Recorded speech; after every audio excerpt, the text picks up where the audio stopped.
Hi, I'm Faisal. I'm the Information Systems Manager behind a number of online publications.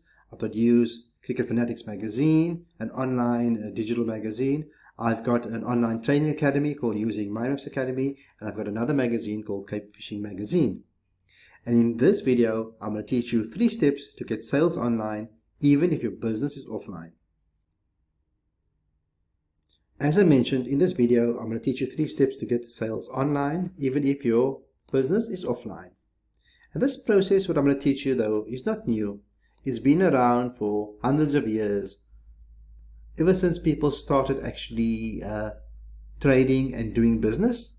But today, most people try to shortcut the process because of the fast changing social, economic and technological changes. People think that they can shortcut the process. They're watching what the big brands are doing and they're trying to copy them, because the big brands can actually shortcut the process because they've got the budget, the resources and the systems and processes to be able to do that. But most small businesses can't do that. So as a small business, we shouldn't try to copy the big business. We must never forget that the primary objective of a small business, or any business for that matter, is to get sales. And if you do what I'm going to show you in this video, you'll be able to get sales consistently, be able to make money, you'll be able to reach your financial goals, and you'll be able to run a successful business so that you can be happier and less stressed about money and build the business that you set out to do when you had that vision for your business in the first place.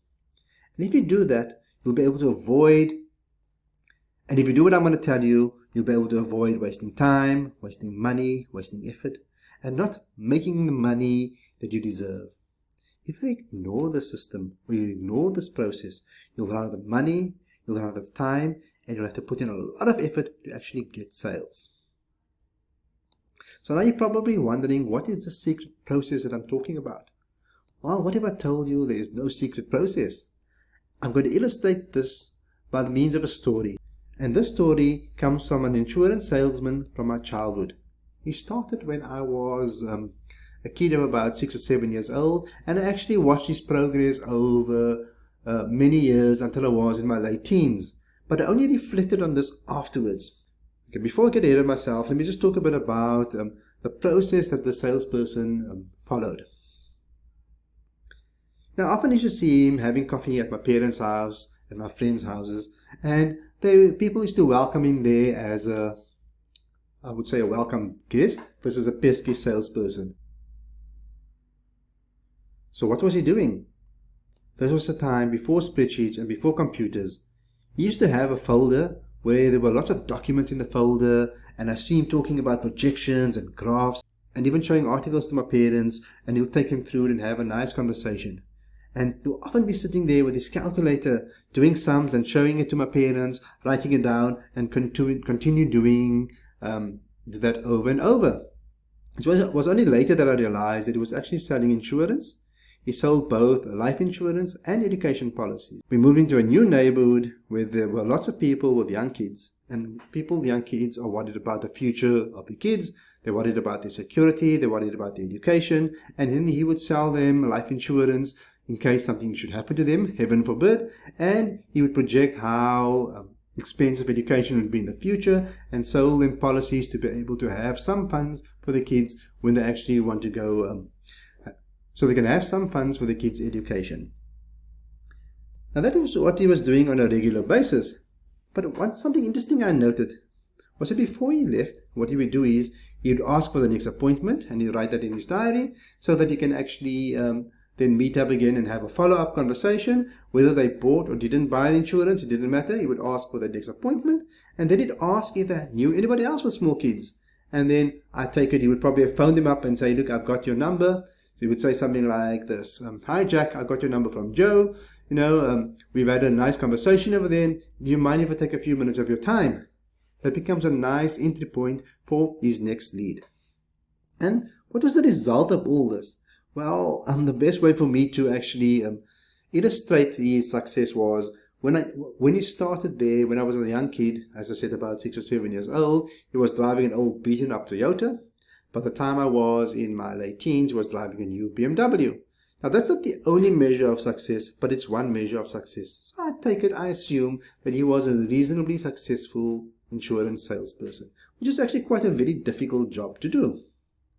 Now, how does this relate to you? In the story, the secret process is actually revealed.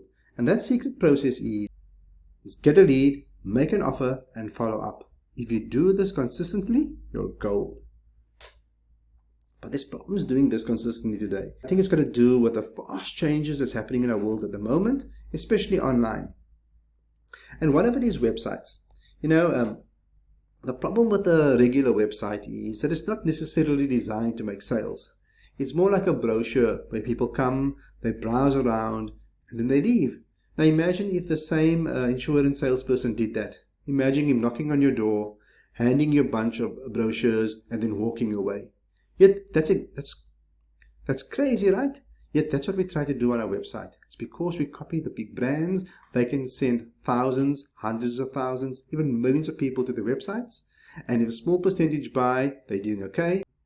So millions know them and millions trust them. Some may even like them. So it's easier for them to make a sale.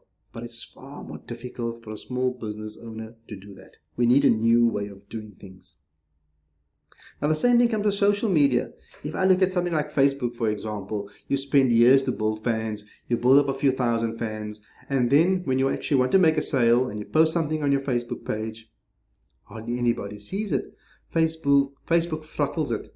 They restrict the reach of that post because they want you to pay to reach the audience that you built up, the fans that you spend so much time building up. They want you to pay to actually reach them.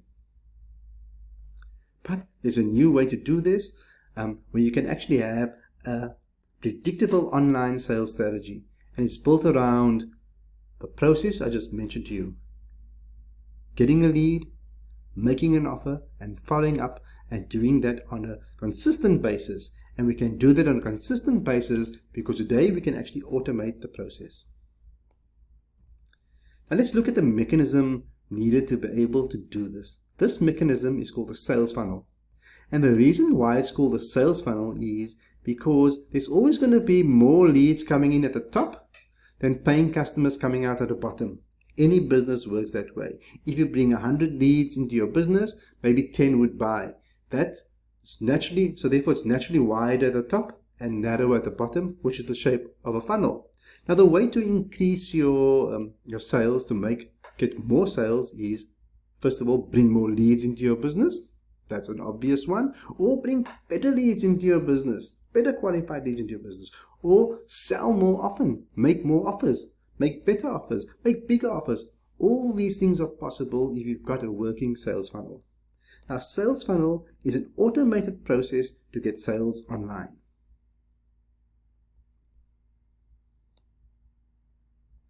Now, what are the components of the sales funnel? The first component of a sales funnel is a web page. But the web page is designed slightly differently to a regular web page. It's designed for one purpose only. It's designed to get a lead, and then that lead is added to your database, and that lead then becomes a prospective client or customer. Once they're on your database, then you can actually make them an offer. It can be automated by something like email, for example, and you try to actually get that first sale. And there are many ways to do that first sale. You can send them directly to your sales page. You can send them to your e-commerce store. You can give them a voucher. You can invite them to your store. You can invite them to a conversation. It doesn't matter. There are many ways for you to actually make that offer. But the idea is to get a lead and make that sales offer. And whether they buy or they don't buy, you can then follow up. You can follow up using an automated method like email, for example. You can actually follow up personally by dropping them a personal email. You can give them a phone call and give them a web call. And you can also keep on following up with them by having ongoing communication with them via newsletters, promotions, announcements. You can announce your new products, your new services, any events that you may have, any workshops that you may have. All things are possible if you go through this process to actually, first of all, get the lead, make them offers, and then follow up. And then finally, you can ask for referrals, just like that insurance salesman. Do you know anybody, blah, blah, blah? Do you know anybody who? You can get them to send them a link to your web page, which will then get them into your sales funnel, which will capture them as a lead. get you to make offers to them, and then follow up with that actual referral. Now, I know I said a lot of words over here. I suppose the best way for me to actually show this to you is by an example. So put a little slideshow together to actually show you what it actually looks like. Okay, so now I'm going to show you what a sales funnel looks like in action. As I mentioned to you, a sales funnel has leads coming in at the top and clients or customers coming out at the bottom, and a customer or client is somebody who's actually paid you money. So the objective of a sales funnel is to make the sale. So let's look at the process. The first step is to send somebody to a web page. The web page is designed differently to a regular web page. It's designed to actually get the lead, and it can be a beautiful web page that showcases who you are, what you do, why people must work with you, and then offer them something to be able to offer them something to take the next step by leaving their contact details with you so that they become a lead, and then you can follow up with them. And the mechanism to do that is via an opt-in form where they actually fill in their details, and then it goes onto your database, and then you can follow up with an email sequence which tries to actually make the sale. And whether your sale is successful or not around in that first round of emails, you can always follow up with them manually via email, by automated emails, give them a phone call, or give them a call, or set up a call via the web, via something like Zoom or Skype, etc. All things are possible if you follow this process online to get a lead, make offers, and follow up. So what you're seeing on the screen now over here is a basic sales funnel. Okay, now that you know what a sales funnel looks like, you may be thinking, wow, there's a problem. This looks like complex and it looks expensive. But it doesn't have to be that way. I've been building systems in the corporate world for over 30 years. I've designed, built, and managed business systems. But recently I've built my own systems for my online academy and my magazines. One of it which I'd like to talk about is Cricket Fanatics magazine. Cricket Fanatics magazine is a well-known online publication. It's known by fans, by players, by media, by journalists and administrators. Everybody who's who in cricket knows Cricket Fanatics magazine. And Cricket Fanatics magazine's website is the core of our online publishing strategy. We publish articles on a daily basis over there, and we deliver a monthly magazine fully automated to subscribers. Subscribers sign up for the magazine, they go onto our database, and then we can deliver the magazine via email to their inboxes so that they can actually read it at their own time. And then we can follow up with communication and have regular conversations with them to get them to our magazine, to get them to our website, to get them to our videos. But the whole process is automated. And I thought in the process of actually building out this Cricket Fanatics magazine, I was lucky because I have the expertise and the knowledge to be able to do this and build this myself. But I know what it's like for a small business owner. Now, I feel your pain. You don't have the time, you don't have the money, you don't have the resources or the expertise to do that. So while I was building this out, I had an epiphany. I said, what if Cricket Fanatics magazine became the vehicle for you to be able to get sales online? What if Cricket Fanatics magazine became the vehicle for small businesses to get online? Because we could build you your own web page on Cricket Fanatics magazine, and you get all the goodwill that comes with Cricket Fanatics magazine. Plus, we can actually build you a completely automated sales funnel on our website, where you can have your own web landing page, which is branded for your particular business, so that you can actually get leads, make offers, and follow up with people. So I've worked out a solution where you don't have to build it yourself. We take care of all the technical headaches. We save you time, we save you money, we save you effort, and we can help you with your sales process.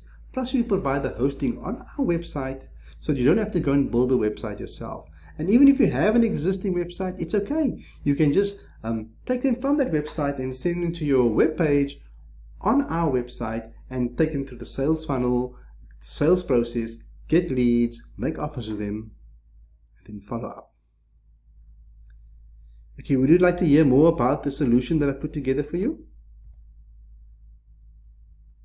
Okay, here's our plan.